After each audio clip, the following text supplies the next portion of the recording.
ተናስልን ተከበራችሁ የብሬዲዮ ቤተሰቦችና አድማጮች ዕለቱን ዜናዎችን እናሰማችኋለን። ዜናው የምናሰማችሁን ቶማስ ፋና ታምሩገናን ባለንበት ሰዓት አቆጣጠር የዛሬ ጥር 11 ቀን 2018 ዓ.ም ዜናዎችን ከማሰማታችን በፊት ለኦርቶዶክስ እምነት ተከታዮች እንኳን ለብርሃነ ጥምቀቱ አደረሳችሁ እያልን መልካም ምኞታችንን እንገልጻለን። ከዜናዎቹ በፊት አርዕስተ ዜናውን እናስቀድማለን። የአገዛዙ ጦርና የፋኖ አደረጃጀት፣ የፋኖ አመራር ጥሪና ጥምቀቱ፣ በአገር ውስጥና በውጭ ጥምቀት በዓል፣ የኮሎኔል ደመቀ ምላሽ፣ ሳውዲና ተሳዳጅ ኢትዮጵያውያን፣ የወለጋው ጥቃት፣ ግብፅና ድፍረቷ፣ የጀነራሉ እስርና የትራምፕ ዛቻ የሚሉና ሌሎችም ወቅታዊ ዜናዎች አሉን። ዝርዝሩን እንሆ።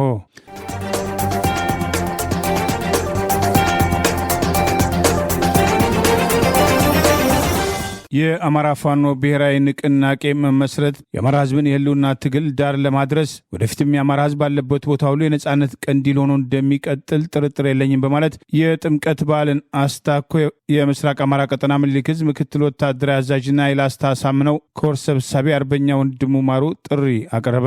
የጥምቀት በዓልን ምክንያት በማድረግ የአማራ ፋኖ ብሔራዊ ንቅናቄ ምስራቅ አማራ ቀጠና ምኒልክ ዕዝ ምክትል ወታደራዊ አዛዥና የላስታ አሳምነው ኮር ሰብሳቢ አርበኛ ወንድሙ ማሩ ለጥምቀት በዓልና ለአማራ ፋኖ አንድነት መመስረት እንኳን አደረሳችሁ ማለት የመልካም ምኞቱን የገለጸ ሲሆን የላቅ አቅም የተበታተነ ትግል አብቅቶ በወጥ መዋቅር ውስጥ በመሆናችን ለቀጣይ ወታደራዊ ድሎች ዝግጁ ያደርገናል ሲል ጠቅሶ መላ የአማራ ሕዝብ ባለበት ቦታ ሁሉ የነጻነት ቀንዲል ሆኖ የአማራ ፋኖ ብሔራዊ ንቅናቄ እንደሚቀጥል ጥርጥር እንደሌለው አስታውቋል። ዛሬ ጥር 11 ቀን 2018 ዓ.ም የፋብን ምስራቅ አማራ ቀጠና ምኒልክ ዕዝ ምክትል ወታደራዊ አዛዥና የላስታ አሳምነው ኮር ሰብሳቢ አርበኛ ወንድሙ ማሩ የጥምቀት በዓልን አስታኮ ባወጣው በዚሁ መግለጫ በመጀመሪያ ለዓመታት በናፈቅነውና በደማችን በገነባነው የአማራ ፋኖ ብሔራዊ ንቅናቄ አፋብን ምስረታ እንኳን አደረሳችሁ እንኳን ደስ አላችሁ ያለ ሲሆን ጥር 9 ቀን 2018 ዓ.ም የታወጀው ይህ ታሪካዊ አንድነት በሁሉም አማራ ምድር ላይ ለምትጋደሉና የጀነራል አሳምነው ጽጌን አደራ የተሸከማችሁ አመራርና አባላት ትልቅ ብስራት ነው ሲል ጠቅሷል።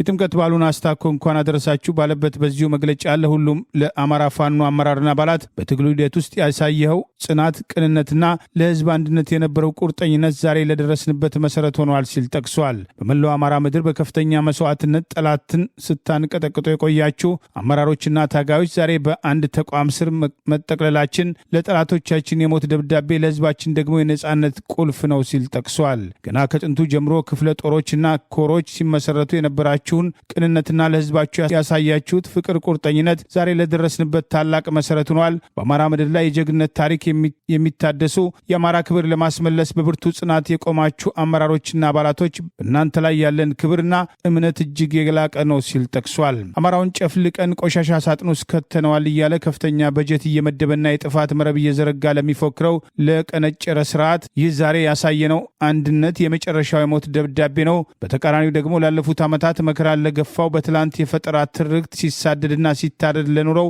ገራገሩ የአማራ ህዝባችን ይህ የመላው ቤተ አማራ አንድነት ከባርነት ቀንበር ወጥቶ ወደ ነጻነት ወደ ክብር የሚሻገርበት የነጻነት መግቢያ ቁልፍ ነው ሲል ጠቅሷል። የአማራ ፋኖ ብሔራዊ ንቅናቄ ምስረታን አስታኮ በዚሁ መግለጫው እንደጠቀሰው ንቅናቄው የተመሰረተው እንደ አንድ ህዝብ የጥፋት አደጋን ለመቀልበስና የአማራን ህልውና በዘላቂነት ለማረጋገጥ ነው። የአማራ ፋኖ ብሔራዊ ንቅናቄ አባላት ይህ አንድነት ትርጉሙ ትልቅ ነው። ምክንያቱም የላቀ አቅም የተበታተነ ትግል አብቅቶ በወጥ መዋቅር ውስጥ በመሆናችን ለቀጣይ ወታደራዊ ድሎች ዝግጁ ያደርገናል ሲል ጠቅሷል። የጠላት ውድቀት አማራ አይሰባሰብም ብሎ ሲፎክር የነበረው አምባገነን ስርዓት በሐሳብና በአደረጃጀት አሸንፈነዋል። ታሪካዊ ኃላፊነት ጀነራል አሳምነው ጽጌ የተሰዋለትን የአማራ ብሔርተኝነትን በላቀ ደረጃ ለማስቀጠል የሚያስችል ብሔራዊ ግንባርን ፈጥረናል ሲል ጠቅሷል። የታሪክ ምስክርነትና ጥሪ ባለው መግለጫው ክፍልም ጊዜውና ቦታው ሲደርስ ይህንን ታላቅ የቤት ስራ የሰሩ ለህዝባችን አንድነት ደምና አጥንታቸውን የሰጡ አባላትና አመራሮች የሚገባቸው የታሪክ ክብርና ምስጋና እንደሚያገኙ ጥያቄ የለውም ሲል ጠቅሷል። አማራ በታሪክ ጀግና የማታጣ ለክብሯ የማትንበረከክ ምድር እንደመሆኗ መጠን ዛሬ የአማራ ትንሣኤ እውን ማድረግ ችለናል በማለት የድርጅቱን ምስረታ አስታኮ ባወጣው በዚሁ መግለጫ ገልጿል። በመላው ዓለም የምትገኙ የትግል ደጋፊዎችና የዲፕሎማሲ ስራ የምትሰሩ ወገኖቻችን ይህ አንድነት ዳር እንዲደርስ ላደረጋችሁት ደከመኝ ሰለቸኝ የማይል ድጋፍ እያመሰገንን አሁንም ጠላትን ባዶ እጁና ምላሱን ብቻ እንዳስቀረነው አውቃችሁ ርብርባችሁን አጠናክራችሁ እንድትቀጥሉ ጥሪዬን አቀርባለሁ በማለት በቀጣይም መላ የአማራ ህዝብ ባለበት ቦታ ሁሉ የነጻነት ቀንዲል ሆኖ እንደሚቀጥል ጥርጥር የለኝም ሲል አዲሱን የአማራ ፋኖ ብሔራዊ ንቅናቄ ምስረታና የጥምቀት በዓልን አስታኮ ምስራቅ አማራ ቀጠና ምኒልክ ዕዝ ምክትል ወታደራዊ አዛዥና የላስታ አሳምነው ኮር ሰብሳቢ አርበኛ ወንድሙ ማሩ ባወጣው በዚሁ መግለጫ ጥሪ አቅርበዋል።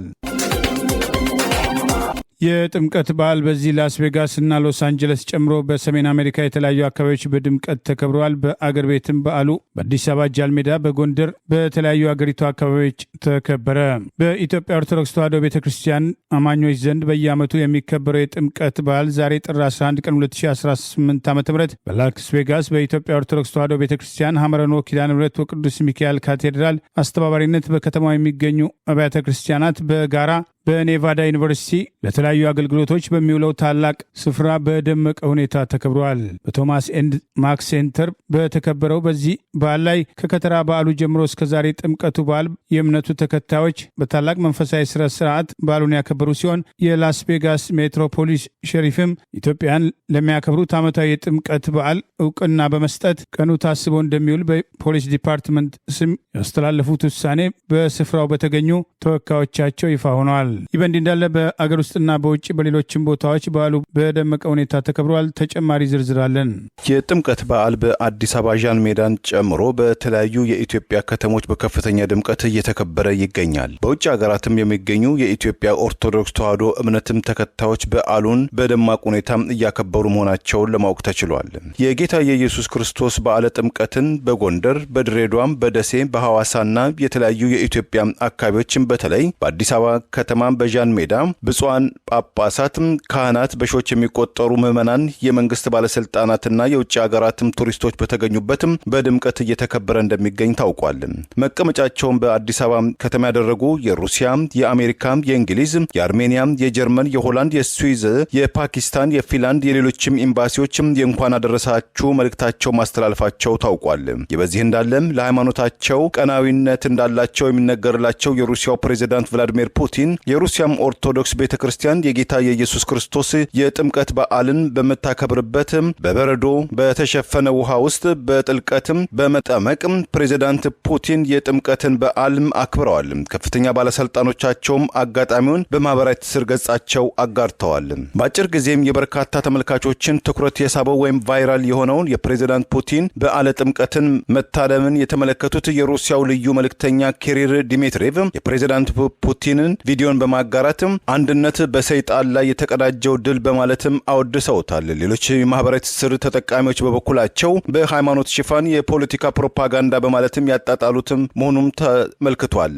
ለኦርቶዶክስ እምነትም ተከታዮች ዘንድ የሚከበረው የበዓለ ጥምቀትም ጌታ ኢየሱስ ክርስቶስ በዮርዳኖስ ወንዝ መጥምቁ ዮሐንስ እጅ በመጠመቅም የአብ የወልድ የመንፈስ ቅዱስ አንድነትና ሶስትነት የተገለጠበትም ትልቅ ሚስጥር ከሚባሉት ሃይማኖታዊ በዓላት መካከል አንዱ ሲሆን በኢትዮጵያ ውስጥ ከማይደሰሱ ዓለም አቀፍም ቅርሶች መካከል አንዱ ሆኖ በዓለም አቀፉ የባህልና የትምህርት ተቋም ዩኔስኮ መመዝገቡ ይታወቃል። በዓሉን ለምታከብሩ በአገር ውስጥና በውጭ ሀገራት ለምትገኙ የእምነቱ ተከታዮች የዝግጅት ክፍላችን በድጋሚ መልካም የጥምቀት በዓል እንዲሆንላችሁ ከልብ ምኞቱን ይገልጣል። ኮሎኔል ደመቀ ዘውዱ ለሰሞኑ የጌታቸው ረዳ ንግግር በተዘዋዋሪ የህወሓትን መንገድ መከተል የበለጠ ጥፋት ያስከትላል በማለት የወልቃይት የአማራ ማንነት በህግ እንዲከበር እየሰሩ መሆናቸውን ገልጸዋል። የጥምቀት በዓልን በነጻነት ማክበራቸውን በማስታወስ አንድ በመሆናችን በመተባበራችን ነጻነታችንን አውጀን አማራዊ ማንነታችንን አስከብረን በፈለግነው ቋንቋ፣ አለባበስና ባህል የአደባባይ በዓል ለማክበር በቅተናል ሲሉ ተናግረዋል። የወልቃይት ጠገዴ ሰቲት ሁመራ ዞን ምክትል አስተዳዳሪና የጸጥታ ጉዳይ ኃላፊ የአማራ ማንነት አስመላሽ ኮሚቴ ሊቀመንበር ኮሎኔል ደመቀ ዘውዱ የህወሓትን መንገድ መከተል የበለጠ ጥፋት ያስከትላል በማለት ዛሬ የጥምቀት በዓልን አስታኮ በተከዜ ወንዝ ዳርቻ በተከበረበት ወቅት ባደረጉት ንግግር ገልጸዋል።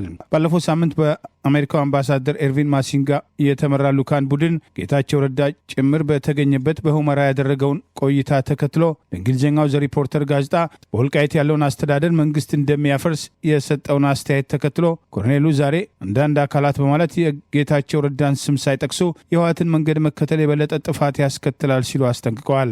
የጥምቀት በዓል በወልቃይት ዞን በተከዜ ወንዝ ዳርቻ የተከበረ ሲሆን በዚህ ክብረ በዓል ላይ ንግግር ያደረጉት ኮሎኔል ደመቀ ዘውዱ ማሳሰቢያና ማስጠንቀቂያ አቅርበዋል። ያለፉት 27 የህወሓት የስልጣን ዘመን የቅኝ ግዛት ነበር ያሉት ኮሎኔል ደመቀ በህወሓት የአስተዳደር ወቅት የወልቃይት ህዝብ ሃይማኖታዊ በዓሉን በፈለገው ቋንቋና ባህል እንዳያከብር ነጻነት ተነፍጎት ቆይቶ ነበር ሲሉ አስታውሰዋል። አንድ በመሆናችንና በመተባበራችን ነጻነታችንን አውጀን አማራዊ ማንነታችንን አስከብረን በፈለግነው ቋንቋ፣ አለባበስና ስርዓትና ባህል የአደባባይ በዓል ለማክበር በቅተናል ያሉት ኮሎኔል ደመቀ ዘውዱ የወልቃይት ጠገዴ ህዝብ አማራዊ ማንነቱን በህግ አግባብ ለማጽናት እየሰራ ነው ሲሉ ጠቅሰዋል። ዛሬም እንደ ትላንቱ አንድነታችንን አጠናክረን ልንቀጥል ይገባል ያሉት ኮሎኔል ደመቀ የወልቃይት ጠገዴ ህዝብ እውነትን ይዞ እየታገለ ያለ ህዝብ በመሆኑ ፍትህ ወዳድ ኢትዮጵያና የዓለም ህዝብም እውነታውን እየተረዱ ለነጻነትና ለአማራዊ ማንነታችን ስንል የከፈልነውን የማይካድራ የጅምላ ጭፍጨፋ ያውቃሉ ሲሉ በዚህ ወቅት ተናግረዋል። በቅርቡ በኢትዮጵያ የአሜሪካ አምባሳደር ኤርቪን ማሲንጋ በቦታው በመገኘት ያደረጉት ውይይት ለዚህ ማሳያ መሆኑን የጠቀሱት ኮሎኔል ደመቀ የአማራና የትግራይ ህዝብ በኢትዮጵያ ታሪክ ክፉንም ደጉንም አብሮ ያሳለፈ ወንድማማች ህዝብ ነው ሲሉ አስታውሰዋል። በአብሮነት ለመኖር ከኛ ከወንድሞቻችሁ ጋር በመነጋገርና በመወያየት እንጂ የህወሓትን መንገድ መከተል የበለጠ ጥፋት ያመጣል ሲሉ የገለጹት ኮሎኔል ደመቀ የወልቃይት ጠገዴ ህዝብ ጎንደር የአማራነቴን አትቀሙኛል እንጂ ከትግራይ ህዝብ ጋር አብረን አንኖርም አላለም ሲሉ ተናግረዋል። ጥምቀትን በተከዜ ወንዝ ዳርቻ ማክበራችን እንቀጥላለን። አስተዳደራችን አጠናክረን ነጻነታችን በህግ አግባብ እናጸናለን። የሚጠናከር እንጂ የሚፈርስ አስተዳደር የለም ያሉት ኮሎኔል ደመቀ ዘውዱ አንዳንድ አካላት ለፖለቲካ ፍጆታ ሲሉ የሚያናፍሱትን የተለመደ ያሉባልታ ወሬ ልናዳምጥ አይገባም ሲሉ ተናግረዋል። አንዳንድ አካላት በሚል በስም ያልጠቀሱት ጌታቸው ረዳ የአብይ አህመድ የምስራቅ አፍሪካ ጉዳይ አማካሪ ሚኒስትር ሲሆን አምባሳደር ኤርቪን ማሲንጋ ጉብኝት ተከትሎ በአብይ አህመድ ታዞ በስፍራው መገኘቱን መገመት እንደማያስቸግር የሚናገሩ ወገኖች እነ ኮሎኔል ደመቀ ዘውዱ አብይን በማመን የወልቃይትን ጉዳይ መፍትሄ ይሰጠናል በሚል በአማራ ህዝብ ላይ ወረራ ሲፈጽም አይተው እንዳላየ ከመሆን አልፈው የፋኖን እንቅስቃሴ በማውገዝና የአገዛዙን ጨፍጫፊ ሰራዊት በመደገፍ ያሳዩት እርምጃ በመጨረሻ በአብይ አህመድ ከመካድን እንደማያድናቸው በተደጋጋሚ በወቀሳ ሲነሳ ቆይተዋል። የዛሬው የአብይ አህመድ የምስራቅ አፍሪካ ጉዳይ አማካሪ ጌታቸው ረዳ ከዚህ ቀደም አብይ አህመድ ወልቃይትን የሰሜን ቤጌ ምድር አካል መሆኑን የማያውቅ አለ ብሎ በጦርነቱ አፍላ ወቅት የሰጠውን አስተያየትና ወደ ጦርነቱ ማብቂያና የውስጥ ድርድር ከጀመሩ በኋላ ይሰጣቸው የነበሩ አስተያየቶችን በማነጻጸር አብይ አህመድ ምዕራብ ትግራይ በሚል እስከ መጥራት የደረሰው ህገ መንግስቱን ለማክበር ስለፈለገ ነው። ሌላው ቀርቶ ህወሓት የፌዴራል መንግስቱን ስልጣን ላይ በተቆጣጠረበት ወቅት ለአማራ ክልል ጽፎ የሰጠውን ህገ መንግስት አካባቢውን ምዕራብ ትግራይ ብሎ እንደሚጠራ የጠቀሰው ጌታቸው ረዳ ይህ ህገ መንግስት አልተቀየረም ሲል በጦርነቱ ወቅት መናገሩ አይዘነጋም። በአሁኑ ወቅት በስር ላይ ያሉት የአማራ ክልል ምክር ቤት የክልሉ የቀድሞ ብልጽግና ፓርቲ ጽህፈት ቤት ኃላፊ የፖለቲካ እስረኛው አቶ ዮሐንስ ባለው በክልሉ ምክር ቤት ውስጥ ከዚህ ቀደም የአማራ ህዝብ በልማት ወደ ኋላ መቅረቱን ሌላው ቀርቶ የወልቃይትና ራያ ጉዳይ መፍትሄ አለማግኘቱና በጀት ጭምር አለመመደቡን በቅሬታ ማንሳታቸውና ለምክር ቤቱ ማሳሰባቸው አይዘነጋም። ሳውዲ አረቢያ አብዛኛው ኢትዮጵያውያን የተገኙበት በሺዎች የተቆጠሩ ስደተኞችን በአንድ ሳምንት ውስጥ ከግዛቲቱ አባረረች። የአገሪቱ የአገር ውስጥ ጉዳይ ሚኒስትር ባወጣው መግለጫ በሳውዲ ውስጥ በህገወጥ መንገድ ሲኖሩ ነበሩ ያላቸውን 14612 ስደተኞችን ካለፈው ጥር ወይም ከፈረንጆቹ ጃንዋሪ 8 እስከ ጃንዋሪ 14 2026 ባለው አንድ ሳምንት ውስጥ ጠራርጎ ያባረረ ሲሆን ከነዚህ መካከል አብዛኛው ከኢትዮጵያ ወደ ሳውዲ በህገወጥ መንገድ የገቡ መሆናቸው ተገልጧል። ከዚህም በተጨማሪ በተመሳሳይ ጊዜ ውስጥ 18054 ህጋዊ ሰነድ አልባ የሆኑ ህጋዊ መኖሪያ ፈቃድ የሌላቸው የሳውዲን ድንበርና የሰራተኞች ህግን ጥሰው ነበሩ የተባሉ ስደተኞችን በቁጥጥር ስር ማድረጉን ሚኒስቴር መስሪያ ቤቱ አስታውቋል። ከነዚህ ታሳሪዎች መካከል 11343ቱ የመኖሪያ ፈቃድ ህግን የጣሱ፣ 3858 የድንበር ደህንነትን የተላለፉ፣ 2853 የአገሪቱን የሰራተኛ ህግ የጣሱ ናቸው ብሏል። የሳውዲን ድንበር ጥሰው ገብተዋል ተብለው በቁጥጥር ስር ከተያዙት መካከል 59 ከመቶ ኢትዮጵያን ሲሆኑ 40 ከመቶ የመናውያን መሆናቸውም ተገልጿል። ከዚህ በተጨማሪ ህገወጥ ናቸው ላሏቸው ሰዎች የትራንስፖርት፣ የመጠለያ፣ የሰራተኝነት መብትም እንዲያገኙ ተባብረዋል የተባሉ 23 ሰዎች በቁጥጥር ስር መዋላቸውን የገለጸው የአገሪቱ መንግስት 25552 ወንዶችና 1966 ሴቶች በድምሩ 27518 የውጭ አገር ሰዎች የሳውዲ የሥራ የመኖሪያ ህጎችን ስለማክበራቸውና ያለማክበራቸው እየተጣራ ይገኛልን ብሏል። እንደ ሳውዲ የአገር ውስጥ ደህንነት መግለጫ ወደ ሳውዲ በህገወጥ መንገድ የገቡ ሰዎችን በትራንስፖርት፣ በመጠለያ፣ በስራ ቅጥር የረዳ ማንኛውም ግለሰብ እስከ 15 ዓመት እስራትና 1 ሚሊዮን የሳውዲ ሪያል ቅጣት የሚበየንበትም ሲሆን በህገወጥም ተግባሩ ላይ በጥቅም ላይ የዋሉ ቁሶችም ይወረሳሉ ተብሏል። የፋኖ አንድነት ምስረታን ተከትሎ ሁለት የሚሊሻ ቲም መሪዎችን ጨምሮ ያገዛዙ ስልጣን አስጠባቂ ወታደሮች ዛሬም ፋኖን እየተቀላቀሉ መሆኑ ተገለጸ።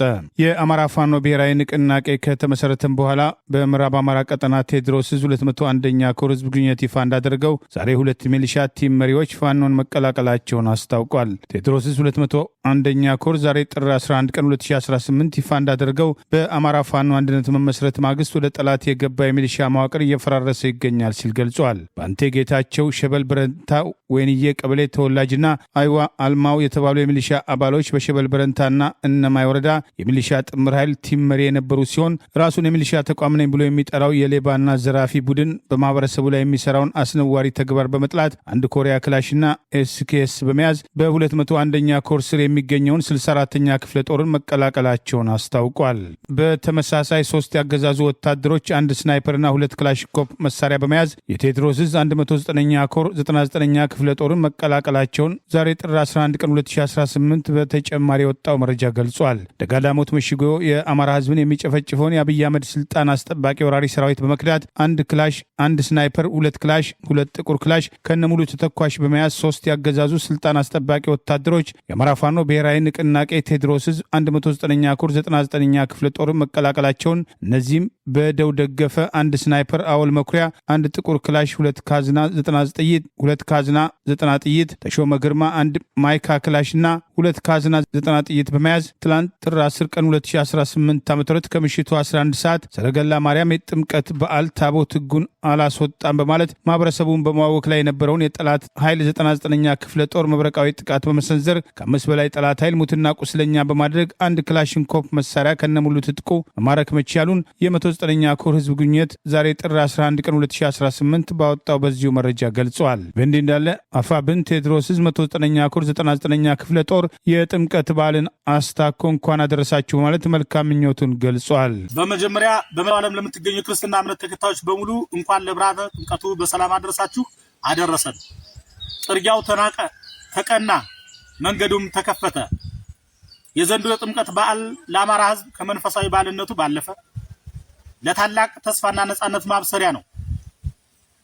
መጥምቁ ዮሐንስ በዮርዳኖስ በረሃ የጌታን መንገድ ጥረጉ እያለ እንደሰበከው ሁሉ ዛሬ አማራ ብሔራዊ ንቅናቄ መመስረት የህዝባችን ሰቆቃ የሚያበቃበት የነጻነት መንገድ ጠራጊ ሆኖ በታሪክ ፊት ተከስቷል። ድል አጋሮቻችን ለሆናችሁ ለሚከተሉት አካላት መኩሪያና ምስጋናዬን አቀርባለሁ። ለአማራ ፋኖ ብሔራዊ ኃይል ንቅናቄ ስራ አስፈጻሚዎች በከፍተኛ ጥበብና ጽናት ይህን ታላቅ ብሔራዊ አንድነት ከሐሳብ ወደ ተግባር ላሸጋግራችሁ፣ ለአራቱ ክፍለ ሀገራት የአማራን ህዝብ ህልውና ለማስጠበቅ በየግንባሩ አጥንታችሁን ማገር ደማችሁን ቀለም አድርጋችሁ ለምትከፍሉት መስዋዕትነት፣ ለኮርና ለክፍለ ጦር አመራሮች የትግል ስትራቴጂን በመቅረጽ በየቀጠናው የአማራን ክንድ ለጠላት በማሳየት ለምታሳዩት አንጸባራቂ ብቃት፣ ለመላው የፋኖ ሰራዊታችን የዮርዳኖስ ምንጭ የማይነጥፍ ጽናት ይዛችሁ በዱር በገደል ዋጋ እየከፈላችሁ ለምትገኙ የነጻነት ፋና ወጆች፣ ለደጋፊዎቻችን በሀገር ውስጥም በውጭም ላላችሁ በገንዘብ በእውቀትም በሐሳብ ትግሉን ምሰሶ ሆናችሁ የታሪክ ባለውለታዎች፣ ባህር አየች ሸሸችም ዮርዳኖስ ወደ ኋላ ተመለሰ መዝሙር 114 ቁጥር 3 ይህ መለከታዊ ቃል ዛሬ በምድራችን ላይ እየታየ ነው። በአንድ መሪ ስር የተደራጀው የበረሃ ኃይላችን እንደ ገደል ማሚቶ የሚጮኸውን የብልጽግና ሰራዊት የግፍ ማዕበል ወደ ኋላ እንዲሸሽ የሚያደርግ የእውነት ኃይል ነው። ጥምቀት የድሮውን ማንነት ጥሎ በአዲስ መንፈስ መወለድ እንደሆነ ሁሉ ዛሬም በጀግኖች መሪዎቻችን ጽናት አዲስ ተስፋና የአማራ ሰቆቃ አራግፎ ታሪክን በደሙ የሚያድስ አዲስ ትውልድ ተፈጥሯል። ለሚሊሻ ለፖሊስና ለአድማ ብተና አባላት የቀረበ ጥሪ። የብርሃኑ ጁላ ዙፋን አስጠባቂ ሰራዊት ህዝባችሁን አትጉ። የጥምቀት ባህር ቆሻሻ እንደሚያጥብ ሁሉ እናንተም ከዚህ ክህደት ታሪክ ተቀድሳችሁ የድል አጋዥ እንድትሆኑ ጥሪያችንን እናቀርባለን። ፋኖ ድሉ ማድረጉ የማይቀለበስ የተፈጥሮ ህግ ነው። ስለሆነም ነገ በታሪክ ተወቃሽ ከመሆን ዛሬ ወደ ህዝባዊ ትግሉ እንድትቀላቀሉ ስል በ99ኛ ክፍለ ጦር ስም አሳስባለሁ። በመጨረሻም ይህ የጥምቀት በዓል የጠላት ምሽግ የሚፈርስበት የአማራ አንድነት የሚጸናበት የድል ብስራት የምናበስርበት ይሁንልን። ድል ለአማራ ህዝብ፣ ድል ለፋኖ። አርበኛ አዲስ ጥበቡ ከ99ኛ ክፍለ ጦር ምክትል ሰብሳቢ። አመሰግናለሁ። በምስራቅ ወለጋ የአማራ ብሔር ተወላጆች ላይ አነጣጥሮ ጥቃት የሚፈጽመው የኦሮሚያው ገዳ ኮማንዶ የአማራ ብሔር ተወላጆች ያመረቱትን ሰብልና የሚያስፈጩበትን ወፍጮ ጭምር በማቃጠል የበቀል እርምጃ መውሰዱ ተገለጸ። በአማራ ብሔር ተወላጆች ላይ በምስራቅ ወለጋ ዞን ሲቡ ስሬ ወረዳ አነጣጥሮ እየተፈጸመ ያለውን ጥቃት ለመከላከል በአካባቢው ራሳቸውን በፋኖ ያደራጁ እየተንቀሳቀሱ ሲሆን የኦሮሚያ ክልል ያሰማራው ራሱን ገዳ ኮማንዶ ብሎ የሚጠራው ኃይል የተሳካ ጥቃት እንዲፈጽም በአብይ አህመድ የሚመራው አገዛዝ መከላከያ አስቀድሞ ህዝቡን ትጥቅ በማስፈታት አካባቢውን ከበባ በማድረግ ህዝቡ ራሱን እንዳይከላከልና እንዳይረዳዳ በማድረግ ለጥቃት እያጋለጠ ሲሆን በዚህም በዛሬው ዕለት ጭምር በምስራቅ ወለጋ ዞን ሲቡ ስሬ ወረዳ ገራዶ አካባቢ በአገዛዙ ስልጣን አስጠባቂ ጦር አጃቢነት ገዳ ኮማንዶ የተባለ የኦሮሚያ ልዩ ኃይል የአማራ ብሔር ተወላጆች የሰበሰቡትን የበቆሎ ሰብል የአማራ ንብረት ነው በማለት በግፍ ያቃጠሉ ሲሆን በአካባቢው ለህዝቡ አገልግሎት የሚሰጥ የግለሰብ ወፍጮ ቤትንም ለፋኖ ታስፈጩበታላችሁ ማለት ሙሉ ለሙሉ በእሳት ማውደሙ ተገልጿል። በአካባቢው ያለውን ሁኔታ የሚከታተሉ ወገኖች ሰው እህል እየበላ እንዴት እህል በዚህ መልኩ ያቃጥላል? ሰብል ብሔር ተበጀለት፣ ወለጋ ምድር ላይ መከላከያውን ዙሪያ ይከባል፣ ገዳ ልዩ ኮማንዶ ያቃጥላል በማለት እርምጃውን አውግዘዋል። ለማህበረሰቡ አገልግሎት የሚሰጠውን ወፍጮ ቤትም ለማቃጠል በዚሁ ምስራቅ ወለጋ ዞን ሲቡ ሰሬ ወረዳ ገራዶ ገብርኤል አካባቢ ወፍጮ ቤትም ሙሉ ለሙሉ ገዳ ኮማንዶ ማቃጠሉም ታውቋል። በኦሮሚያ ክልል በአማራ ብሔር ተወላጆችና ኦርቶዶክስ እምነት ተከታዮች ላይ ተደጋጋሚ ጥቃት ከሚፈጸምባቸው ቦታዎች አንዱ ምስራቅ ወለጋ መሆኑ ተደጋግሞ ሲጠቀስ ቆይተዋል። የኦሮሚያው ክልል ፕሬዚዳንት ሽመልስ አብዲሳ ከዚህ ቀደም በአማራ ህዝብ ላይ የከፈቱትን ጦርነት ተከትሎ ያሰቡትን ውጤት አለማምጣታቸውን ምክንያት በማድረግ በሬ ቀልበን ያዘጋጀነው ገዳ ኮማንዶ እናዘምታለን እስከ ማለት መድረሳቸው አይዘነጋም። ይህ በእንዲህ እንዳለ በአማራ ክልልም ያገዛዙ ስልጣን አስጠባቂ ጦር ወረራን ተከትሎ በሰከላ ወረዳ ህዝቡን ከአካባቢው በጥቃት ካሰደዱ በኋላ መሬት ለመምራት የሚያደርጉትን እንቅስቃሴ ፋኖ ነጻ ቀጠና የተቋቋመ የሰከላ ወረዳ ጊዜያዊ መንግስት አስተዳደር ተቃውሞውን ገለጸ።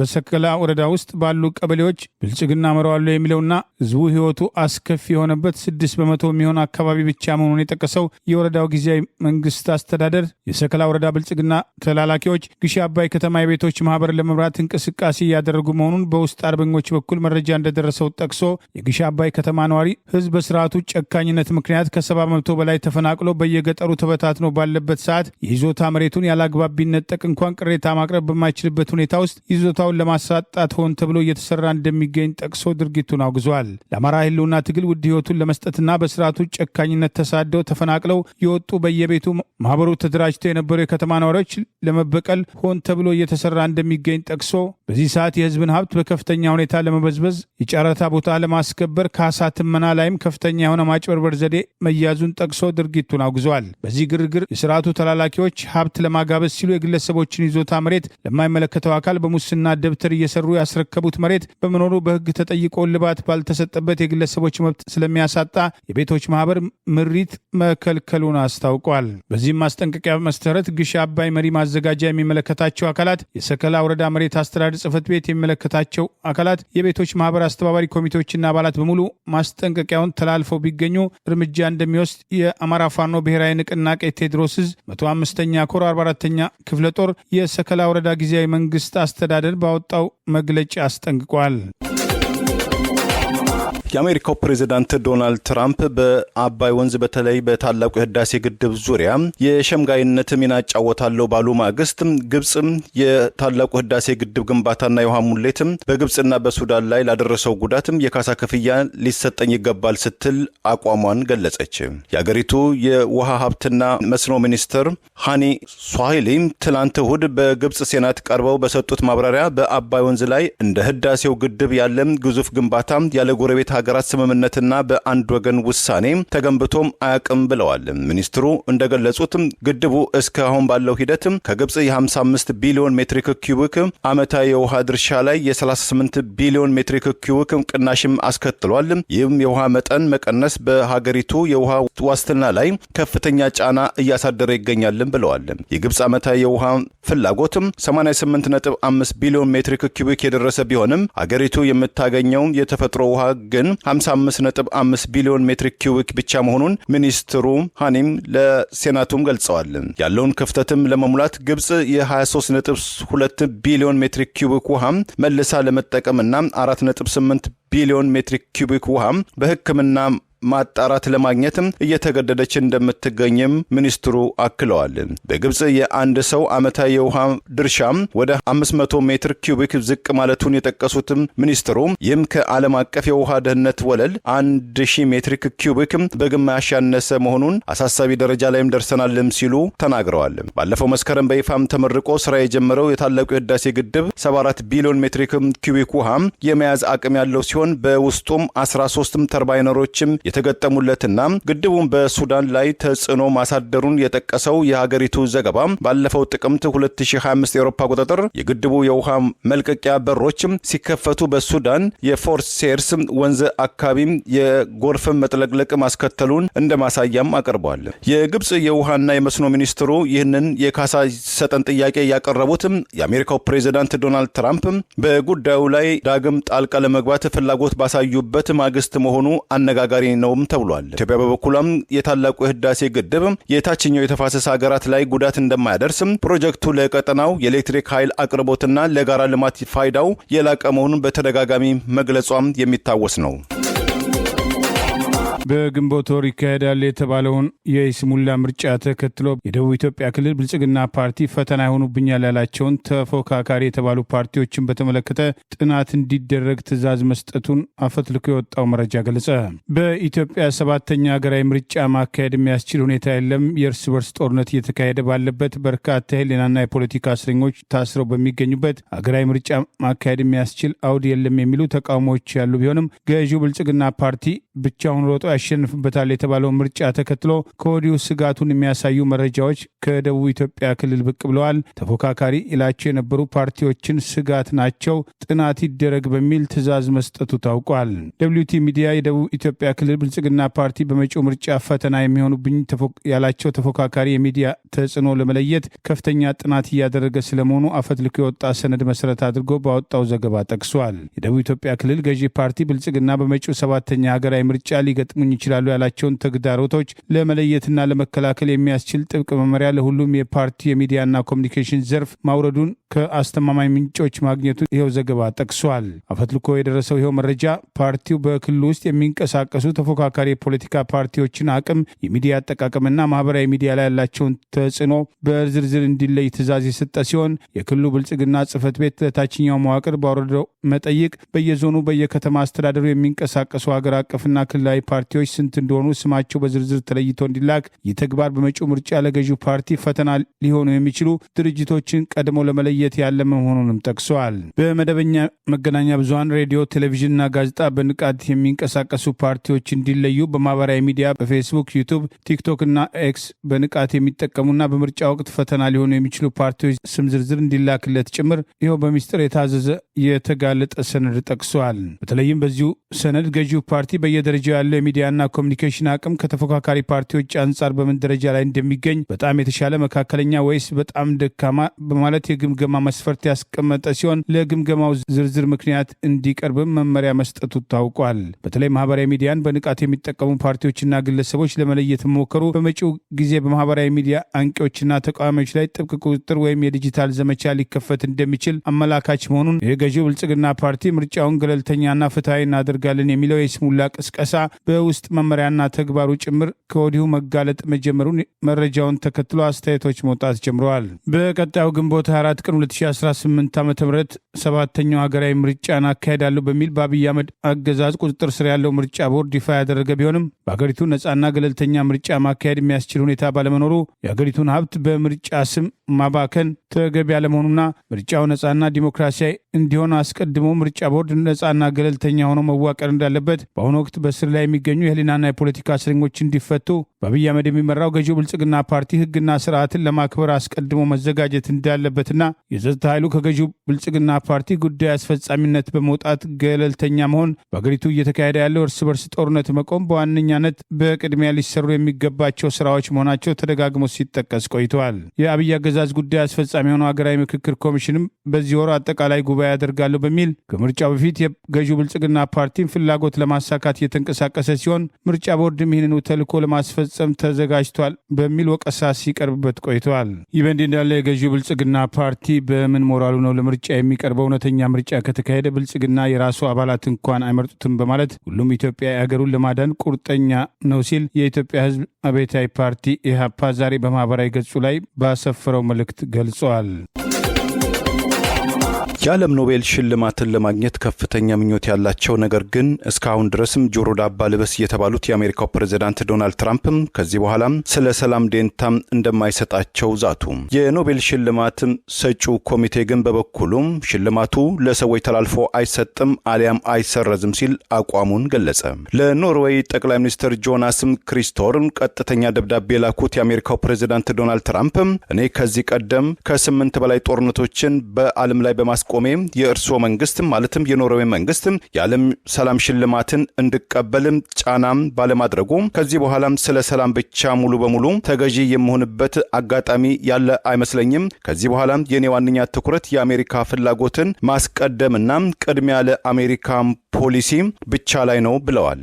አስተዳደራቸው የግሪንላንድ ደሴትን ቢቻል በዲፕሎማሲም ካልሆነ በኃይል ይወስዳል የሚል ጠንካራ ዛቻም ያሰሙት የአሜሪካው ፕሬዝዳንት ዶናልድ ትራምፕ ይህንን አቋማቸውን በግላጭ የተቃወሟቸው የዴንማርክ፣ የጀርመን፣ የፈረንሳይ፣ የኖርዌይን ጨምሮ የ8 የአውሮፓ አገራት ላይ የ10% የንግድ ታሪፍም ከመጪው የካቲት ወይም ፌብሩዋሪ 1 2026 የአውሮፓ ቁጥር ጀምሮ እንደሚጥሉ የዛቱ ሲሆን የኖርዌይና የፊንላንድ ፕሬዝዳንቶች በጋራ ለፕሬዝዳንት ትራምፕ በላኩት ደብዳቤ የቀረጥም ጭማሪ ዛቻውን እንዲያቀዘቅዙ በምትኩም የስልክ ውይይትም እንዲያደርጉ የግብዣም ጥያቄ አቅርበዋል። በዴንማርክ ራስ ገዝነት ውስጥ የምትገኘው ግሪንላንድን በእጃቸው ካላስገቡ እንቅልፍ እንደማይወስዳቸው በተደጋጋሚ ጊዜያት በግላጭ የገለጹት ፕሬዝዳንት ዶናልድ ትራምፕ ዴንማርክ ግሪንላንድን ከሩሲያና ከቻይና ወራሪ የመከላከል ብቃት የሌላት በመሆኑ እንዴትም የባለቤትነት መብት ልታገኝ ትችላለች በማለትም ቀጥተኛ የተቃርኖ ጥያቄ በግላጭም ልከዋል።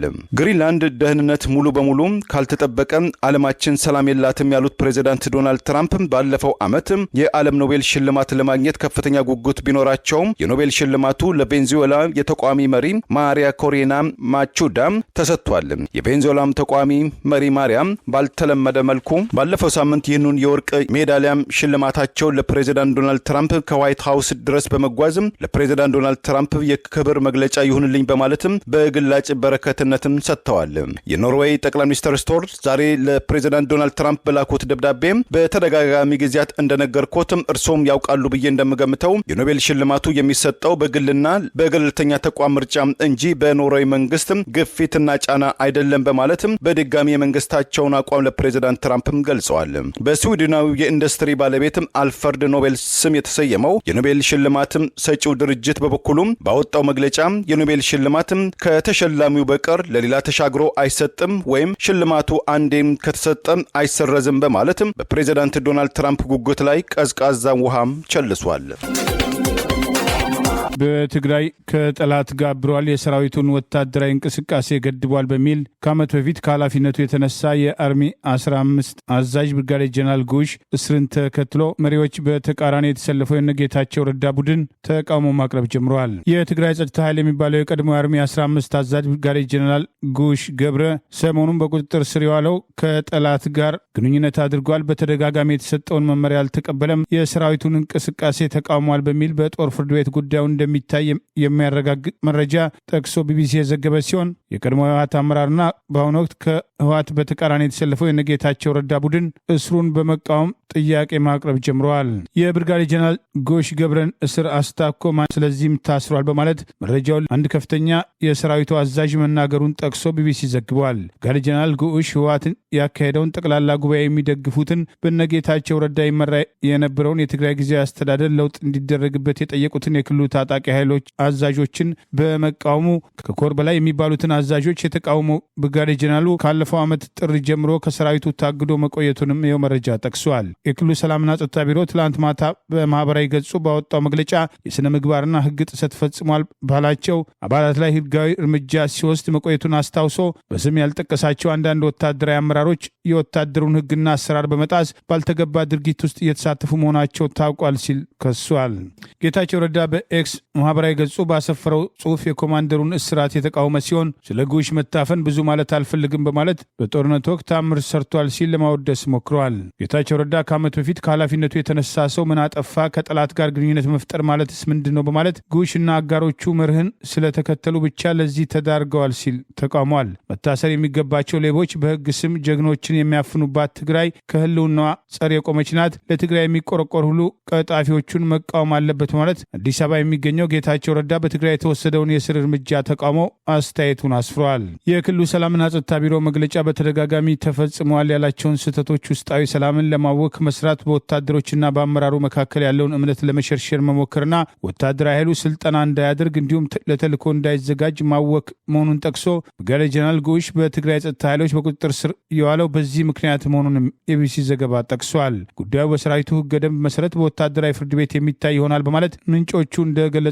ቢቢሲ በዚሁ ዘገባ ጠቅሷል። የነጌታቸው ረዳን ቡድን ተመልሶ ወደ ትግራይ ስልጣን ላይ ያወጣል፣ የህወሓት መሪዎችን ወታደራዊ እንቅስቃሴ ይገታል ተብሎ የትግራይ ሰላም ሰራዊት በሚል በአፋር ይንቀሳቀስ የነበረውና በአብይ አገዛዝ ድጋፍ የሚሰጠው ኃይል ህወሓት የከፈተበትን ድንገተኛ ጥቃት ተከትሎ ቡድኑ የታሰበውን ያህል ራሱን ጭምር መከላከል አለመቻሉ የአብይና የነጌታቸው ረዳን ተስፋ ማዳከሙ ብዙ የተባለለትና ከትግራይ አልፎ አሰብ ወደብን በኃይል ለማስመለስ ለሚደረገው እንቅስቃሴ አጋር ይሆናል የተባለው የትግራይ ሰላም ሰራዊት ከጥቃቱ በኋላ ድምፁ አለመሰማቱ በተደጋጋሚ የቡድኑ ተልዕኮ መክሸፍ ሲጠቀስ ቆይተዋል። ጌታቸው ረዳ ከትግራይ ሸሽቶ አዲስ አበባ ከከተመ በኋላ ስምረት የሚል ተቃዋሚ ፓርቲ አቋቁሞ በምርጫ ቦርድ እውቅና ያገኘ ሲሆን በተቃራኒው በዶክተር ደብረጽዮን ገብረ ሚካኤል የሚመራው ህወሓት ህገወጥ ተብሎ ዳግም የታገደ ሲሆን የአብይ አገዛዝ ብቻውን ሮጦ የሚያሸንፍበት ሰባተኛ ሀገራዊ ምርጫን ተከትሎ በትግራይ ህወሓትን ያገለለ ምርጫ ይካሄዳል አይካሄድም የሚለው ዛሬም ድረስ ግልጽ ምላሽ አላገኘም።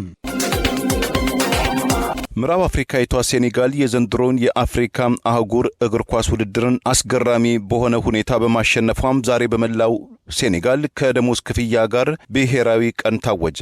ሞሮኮም ካለፈው ታህሳስ ወይም ከፈረንጆቹ ዲሴምበር 21 2025 እስከ ትላንት ጥር ጃንዋሪ 18 2026 ባስተናገደችው የአፍሪካ አህጉር እግር ኳስ ውድድር የመጨረሻ ውድድር ላይ የደረሱት አስተናጋጁ የአትላስ አናብስቶቹ ሞሮኮችና ከሴኔጋሎቹ ከአናብስቶቹና ተኩላዎቹ the Lion of ትሬንጃ ጋር በራባት ከተማ ባደረጉት እልህ አስጨራሽ የዳኞች አድሎም የተጫዋቾች ግርግር በተለይ ጨዋታው በተጠናቀቀ ወቅት ላይ ዳኛው ለሞሮኮ ቡድን የሰጡት የፍጹም ቅጣት ምት ያስቆጣቸው ጃን ናዴላ የሴኔጋል ብሔራዊ ቡድን አሰልጣኝ በአፍሪካ እግር ኳስ የመጨረሻ ውድድር ላይ ባልተለመደ መልኩ ተጫዋቾቻቸውን ሜዳውን ለቀው እንዲወጡ ትዕዛዝ መስጠታቸውም ታውቋል።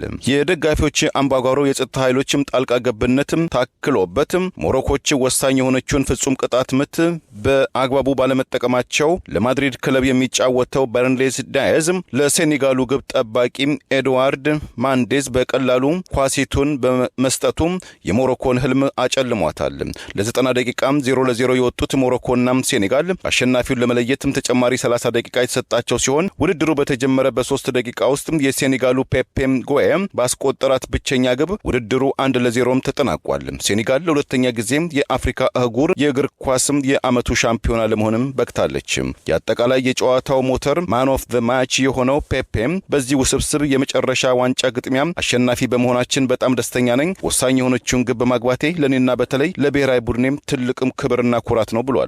የሞሮኮው አጥቂም ዳያዝ በአጠቃላይ ውድድሮች 5 ግቦችን በማስቆጠር የዓመቱ የፑማ ወርቅ ጫማ ተሸላሚ ሲሆን የአገሩ ልጅ ግብ ጠባቂው ያሲን ቦርናስ 5 ያለቀላቸውን ግቦች በማጨናገፍ ብሔራዊ ቡድኑን ከሽንፈት በማዳን የዓመቱ ምርጥ የወርቅ ጓንት ተሸላሚ ለመሆን በቅቷል። በአፍሪካ አህጉር ኳስ ውድድር የሞሮኮ ለ50 ዓመታትም ያለሙትም ህልማቸው ባይሳካም በተቃራኒው ሁለተኛ ጊዜ ያሸነፉት ሴኔጋሎች በዋና ከተማቸው ዳካርን ጨምሮ ደስታውና ፍንጥዝያው ቀልጦም አምሽቷል።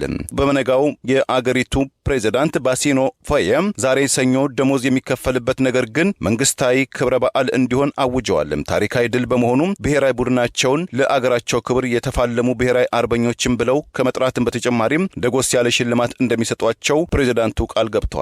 ባለፈው የፈረንጆቹ 2021 ከግብጽ ብሔራዊ ቡድን ጋር በመጫወት በፍጹም ቅጣት ምት ያሸነፈው የሴኔጋል ቡድን የትላንትናው ድሉ የአፍሪካ እግር ኳስ በጭቅጭቅና በድብድብ ወዳልተጠበቀ ታሪክም ጥላሸት ውስጥ ከማዘንበሉም ሴኔጋሎች መታደጋቸውም ተመልክቷል። ቀደም ሲል ለሶስተኛ ደረጃ በተካሄደ ውድድር የናይጄሪያው ሱፐር ኢጋል የግብጹ የፈርዖን ብሔራዊ ቡድንን 4-2 በሆነ ፍጹም ቅጣት ምትም ልዩነትም በማሸነፍ የነሐስ ሜዳሊያቸውን ማጥለቃቸውም ታውቋል።